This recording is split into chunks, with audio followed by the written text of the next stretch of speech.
আসসালামু আলাইকুম প্রিয় দর্শক, আপনারা যে যেখান থেকে আমার এই ভিডিওটি দেখতে পাচ্ছেন, যদি আপনারা আমার চ্যানেলে নতুন হয়ে থাকেন তাহলে আমার চ্যানেলটিকে সাবস্ক্রাইব করে পাশে থাকবেন। দেখাবো আজকে হুজুর কিভাবে মাছ ধরে। দেখেন হুজুর কিভাবে মাছ ধরতেছে ময়লা পানিতে নেমে।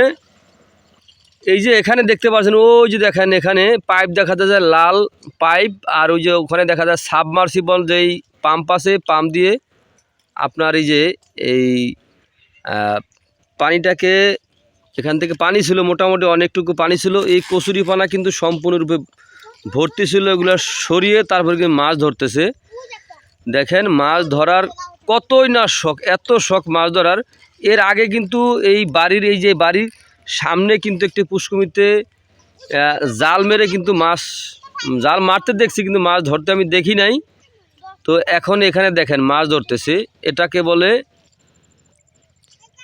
কেমন শখ আমার জানা না, এটা কেমন শখ কয়। এই যে মাছ তাও ধরতে কি খলিশা মাছ, যেই মাছের ভিতরে পোক থাকে সেই খলিশা মাছ, বিশেষ করে আর ছোট ছোট যে টাকি মাছের বাচ্চা, পুঁটি মাছের বাচ্চা, এগুলা মাছ ধরার জন্য একেবারে দেখেন কিভাবে একটি গেঞ্জি গায়ে দিয়ে একটি লুঙ্গি পরে দেখেন কিভাবে মাছ ধরতেছে। তার পাশাপাশি আরেক দুইটা কিন্তু বাচ্চাও কিন্তু নেমেছে, দেখেন আবার দুটা বাচ্চা কিন্তু উপরেও কিন্তু একজন ওই যে মাছ ধরে ফিক্কা মারে আর ওখান থেকে আর কি কিছু টোকাইতেছে।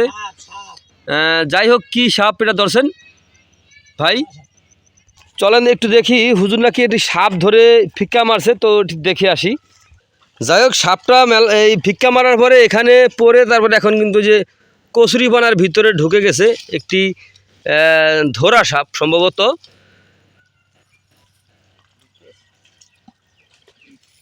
তো আপনাদের যদি এরকম মাছ ধরার কোনো ইচ্ছে থাকে তাহলে আমার কমেন্ট বক্সে অবশ্যই জানাবেন। এই হুজুরের সঙ্গে মাছ ধরার জন্য আপনাদেরকে নদীতে নিয়ে যাব। আপনারা নদীতে গিয়ে, নদীতে অনেক জাতের মাছ কিন্তু এই হুজুরে ধরে থাকে।